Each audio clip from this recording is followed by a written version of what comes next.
Hey everyone, it's your boy John. Yeah. Pride Month starts a little early this month. It's May 29th as Star Trek Celebration comes out, but it should Pride Month really be limited to just 1 month? This is an atrocity. Like from the cover onto everything, it's just I can't wait to get into this. So I picked this up at the comic shop and made my way to Pokeball afterward. Are you guys familiar with Pokeball? It's like I guess it's a Hawaiian thing, but it's like sushi on rice and whatever. And what always gets me is like you can get a Pokeball for like $15-20. You go to sushi, like get the same sashimi or whatever, you're paying like $40. Now, these are California prices, of course. I don't know. Your mileage may vary, but it's always ridiculous to me how much more expensive it is when you just call it sushi. I don't even know what the price with this was. $5.99. Jesus. Comics are really, really struggling at this point. And this is going to be something that struggles to sell too. Like a anthology book, like of just gay crap. Cool. Like that's definitely going to move the needle there.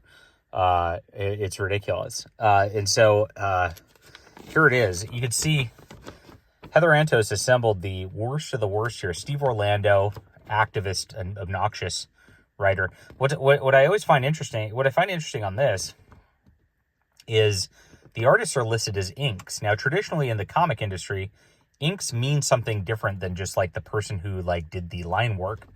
And so very weird putting inks for all of these people rather than saying anything else on this front when, I don't know. That's a weird editorial move. Again, I guess that's Heather Antos's deal. Vanessa Rial is the assistant editor here. So we'll see how that goes. Steve Orlando's the worst. Vita Ayala, maybe even worse than that. It's like, oh gosh, can we make this worse and worse as this goes along? Mags Visaggio, of course, activist, crazy person. Stephanie Williams, one of the like woke Whisper Network people who's really obnoxious. Only person I really don't know who the hell that is Hannah Rose May. I guess I could have looked her up before this, but yeah, who cares? It's just so they put in the three like just like worst possible writers on there, 4 worst possible writers, and then one like unheard of to do this.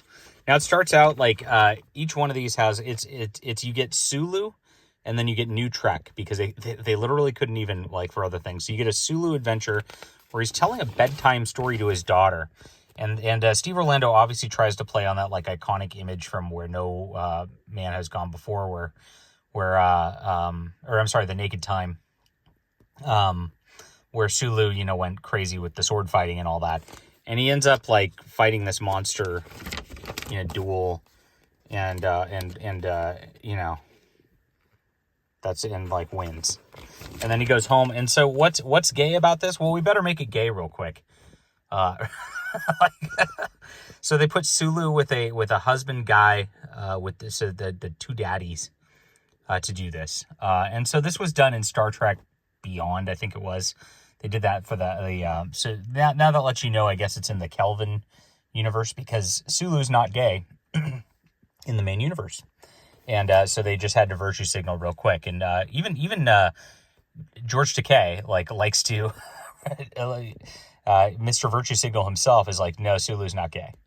Yeah, there you go. They just had to do it. Now, after this, it's like, okay, well, you ran out of anybody you're interested in reading about.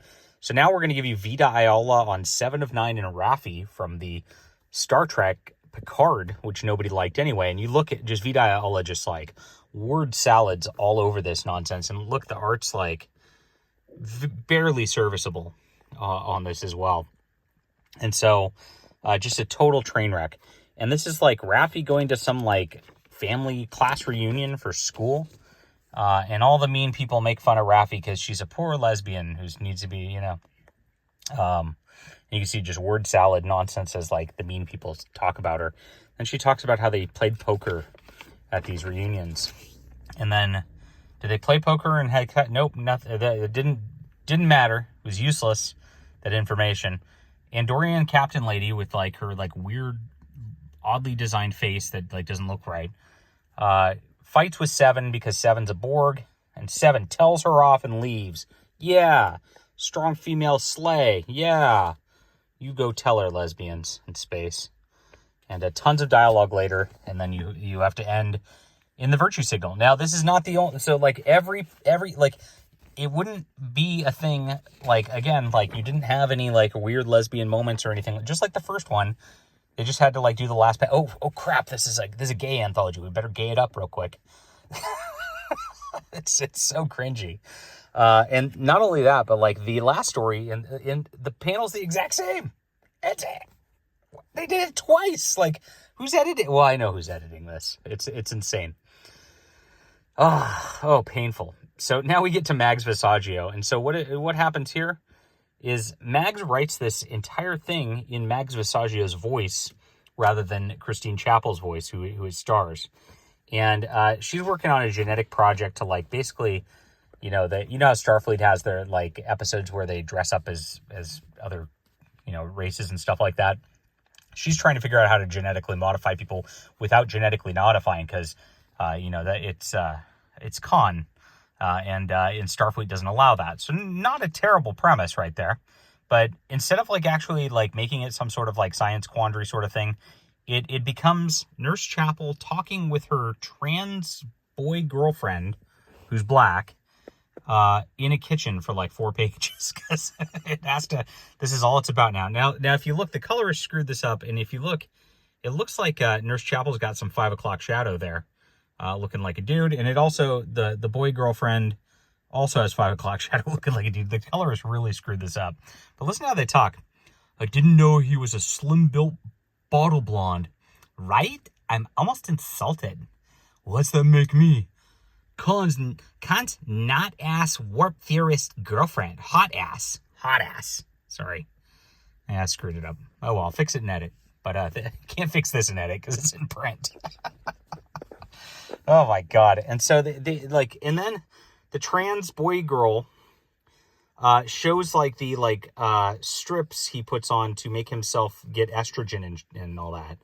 And he says it actually like makes his breasts and things like that. And actually, this is a virtue signal. And if you notice, it still looks like a dude, and there's no breasts. So virtue signal fail on this hot ass girlfriend, and it's really tough. And then they do the science thing afterwards and talk to Phlox, and that's that. Yay! And I guess she genetically modified her ear because she likes Vulcans. So very much like Mags Visaggio writing Mags Visaggio into a comic. It's so cringy. Now this is interesting as we get into Stephanie Williams's bit here. They take the gay doctor and then the weird engineer lady thing from Discovery, characters nobody likes. And what's interesting is this is the best story in the whole deal. So you take Discovery, and the art's like kind of cartoony and all that, but it's, I guess, serviceable. Maybe not. But they unleash these spider monsters on the ship, and then they have to then they use like some imaging hologram stuff to trick the spider into capturing it, and that's it. And so it was actually a plot that got resolved, and things happened. And this actually was not the only non-insufferable story was the Discovery one. Wow. Congratulations. And then we get into Lower Decks, and the lady who has, I don't know who she is, writes Mariner, the main black chick, and Andorian chick on a date to Risa, and just word salads everything as they talk over everything. And then they just word salad. It's too crowded. They don't like it. And then she's sad that her date didn't go well, but it ends in the same panel as the other one. It did go well because we're lesbians and we love each other. And that's it. I mean, this is some of the most horrific, terrible comic writing I've ever seen in here. So if we're going to rank them, the only readable one was the Discovery one by Stephanie Williams. And then we have to go to like what is like worst. I would say next had to be the Sulu one, because the Sulu one actually like was readable except for the last panel. So there's that. And then we have to decide between Mags Visaggio, Vita Ayala, and the lousy the lousy lesbian date lower decks for what's the worst one. Oof. These are painful. I'm gonna say the Mags trans one is right in the middle. So at least they had some Star Trek elements to it, like actually like doing something. The other two were just like lesbians in space whining about their dates. That is right. And they were the exact same story with the exact same ending where nothing happened with a ton of dialogue. But I would say that like at least, okay, I'll go with, the Lower Decks is not quite as bad because, at least it looked like the Lower Decks, like the art was okay. Lady Luck's art was just atrocious. And so I'm going to give the tie to the bad art, and Lady Luck by Vita Ayala is the worst story in the worst anthology ever made. Whew, this was really tough. I really hope you'll hit the like and subscribe button, everybody, because I did this for you. This was horrible. I'm gonna have to like cleanse my eyes at this point. And oh God, what are they even thinking? So please hit that like and subscribe button. Join us here where we review and talk comics and have fun. I appreciate you guys for being there. And gosh, let's turn off the camera.